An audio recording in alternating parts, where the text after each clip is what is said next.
আমরা খুবই আশান্বিত ছিলাম যে পুলিশ সংস্কার কমিশন যেহেতু গঠিত হয়েছে, ওনারা মানে খুব পার্টিনেন্ট, খুব ইম্পর্টেন্ট, জাতীয়ভাবে পুলিশের জন্য জনগুরুত্বপূর্ণ সম্পন্ন কিছু সুপারিশ রাখবেন।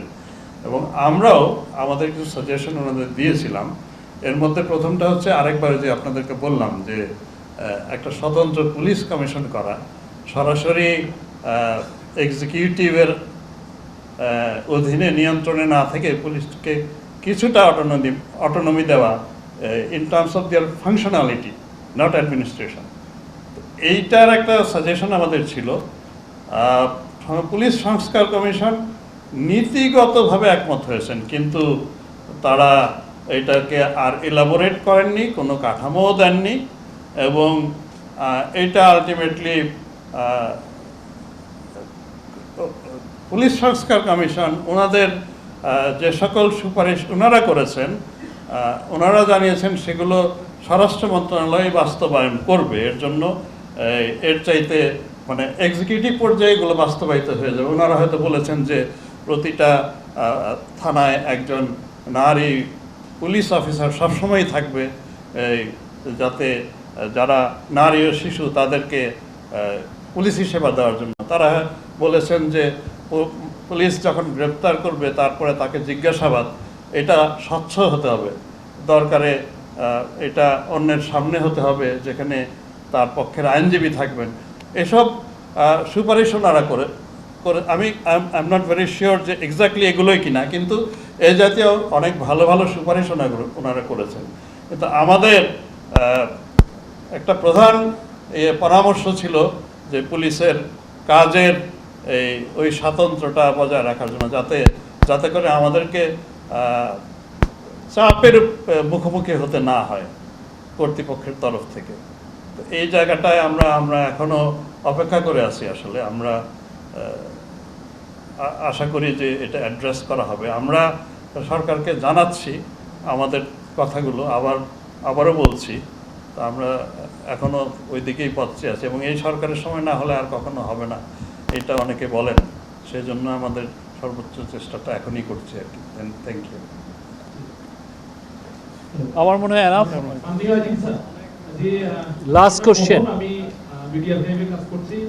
মাননীয় মহাপরিদর্শক 5ই আগস্টের পরে দেশের বিভিন্ন প্রান্তে নানাভাবে মব তৈরির ঘটনা ঘটেছে। তো সেই ঘটনা পুলিশ অনেকটা নিয়ন্ত্রণের চেষ্টা করে আসছিল, কিন্তু সম্প্রতি আজকে গাজীপুরে মাওলানা রইস নামে এক ব্যক্তিকে মব তৈরির মাধ্যমে সেখানে মব তৈরি করে তাকে আহত করার পরে পুলিশি হেফাজতে নিয়ে যাওয়ার পরে পুলিশি হেফাজতে তাকে চিকিৎসা না দেওয়ায় মৃত্যুবরণ করেছে পুলিশি হেফাজতে।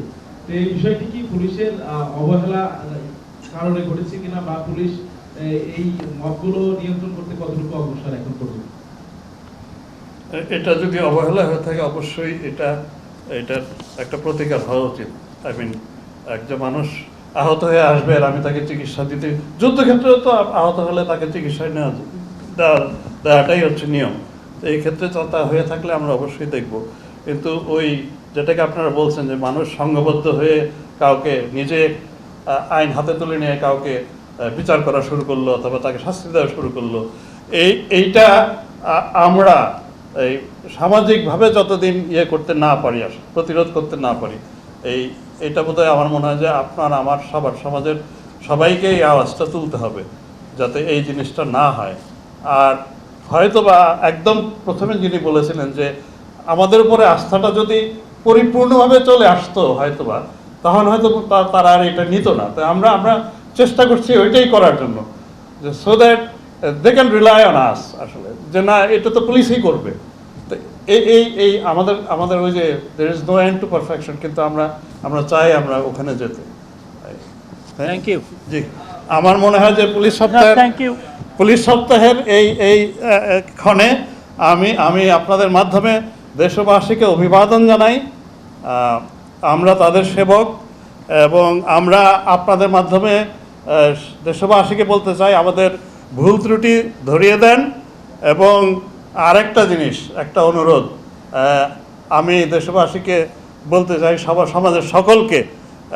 আমি অনেক সময় অন্যায় আবদারের মুখোমুখি হই, অমুককে বদলি করে দেন, অমুককে ছেড়ে দেন, অমুককে পদক দেন, এসব আবদারও আসে। আমাকে বিধিবিধান মেনে পুলিশ পরিচালনা করার জন্য আমি বিনীত প্রার্থনা জানাই দেশবাসীর কাছে, আমি যেন বিধিবিধান মেনে চলতে পারি, আমার প্রতি অন্যায় আবদার যেন যতটুকু পারেন যেন কম হয়, এটাই প্রার্থনা। ধন্যবাদ।